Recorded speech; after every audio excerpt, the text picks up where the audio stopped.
الحمدللہ رب العالمین والصلاة والسلام علی سید الانبیاء والمرسلین وعلی آلہ واصحابہ اجمعین اما بعد فاعوذ باللہ من الشیطان الرجیم بسم اللہ الرحمن الرحیم قل هو اللہ احد کہہ دیجئے اے محبوب اللہ ایک ہے۔ آج کا جو میرا عنوان ہے وہ ہے فکر آخرت۔ درود پاک کی فضیلت سماعت فرمائیں۔ نبی اکرم نور مجسم شاہ آدم و بنی آدم صلی اللہ علیہ وآلہ وسلم نے ارشاد فرمایا، تم اپنی مجلسوں کو مجھ پر درود پڑھ کر آراستہ کرو۔ تمہارا مجھ پر درود پاک پڑھنا تمہارے لیے قیامت کے دن نور ہوگا۔ صلو علی الحبیب صلی اللہ تعالی علی محمد۔ ایک رات کو ایک بچہ اچانک بے چین ہو کر اٹھ بیٹھا، اس کی آنکھوں سے نیند غائب ہو گئی۔ اس کے ساتھ لیٹے اس کے باپ نے اس کی اس کیفیت کو دیکھا تو ہمدردانہ لہجے میں اس سے پوچھا، بیٹا کیا بات ہے؟ کہیں درد ہو رہا ہے تو بتاؤ۔ تو بیٹے نے کہا، ایسی کوئی بات نہیں، البتہ کل جمعرات ہے اور استاذ محترم سارے ہفتے کے پڑھائے ہوئے اسباق کا امتحان لیں گے۔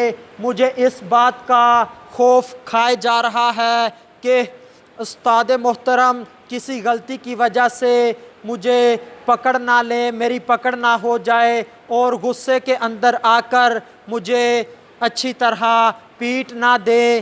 تو باپ نے بیٹے کی جب یہ بات سنی تو باپ کے منہ سے فکر آخرت کی وجہ سے ایک زوردار چیخ نکلی اور باپ نے اپنے نفس کو مخاطب کرتے ہوئے کہا کہ تیری تو ساری زندگی سرکشی میں گزر گئی، اللہ پاک کی نافرمانی کے اندر گزر گئی، تیرا تو زیادہ حق بنتا ہے تو اس بچے کی نسبت آخرت کے امتحان کے متعلق اللہ تعالیٰ سے زیادہ ڈرے، تیرے دل کے اندر اللہ کا خوف ہو، مگر ایسا نہیں ہے۔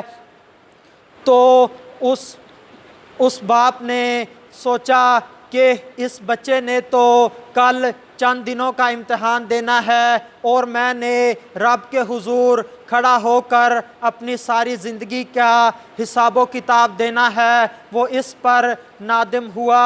اس سے نتیجہ یہ حاصل ہوا کہ بچے کو تو اپنے چند دنوں کے امتحان کی فکر ہے، مگر ہمیں اپنی ساری زندگی کا جو ہم نے امتحان اللہ کی بارگاہ میں دینا ہے اس کی ہمیں کوئی فکر نہیں۔ بچے کو تو استاد کی سزا کا ڈر ہے اور ہمیں اللہ کے عذاب کا کوئی ڈر نہیں۔ بچے کو تو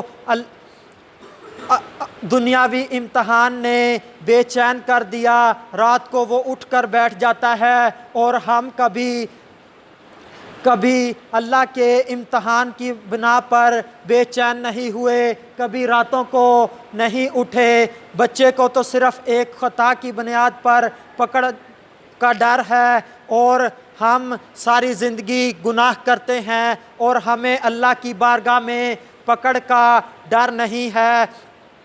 کہیں ایسا تو نہیں غور کر لیں کہ ہمارے دل کے اندر دنیا کی محبت بڑھ گئی ہو اور فکر آخرت نکل گیا ہو؟ کہیں ایسا تو نہیں کہ مال کمانے کے جال میں پھنس کر ہم نے آخرت کی تیاری کو بھلا دیا ہو؟ کہیں ایسا تو نہیں کہ ہم نے دنیا کی محبت میں آ کر، مخلوق کی محبت میں آ کر فکر آخرت کو بھلا دیا ہو؟ کہیں ایسا تو نہیں کہ ہم نے گناہوں کے اندر ڈوب کر توبہ کو بھول گئے ہوں؟ کہیں ایسا تو نہیں کہ دنیا کے اندر عالی شان محلات بنانے میں مصروف ہو کر ہم فکر آخرت کو بھول گئے ہوں۔ آخر میں اللہ تبارک و تعالی سے دعا ہے کہ اللہ تبارک و تعالی ہمیں اپنی آخرت کے لیے فکر مند ہونے کی توفیق عطا فرمائے، ہمیں گناہوں سے بچائے، نیکیاں کرنے کی توفیق عطا فرمائے۔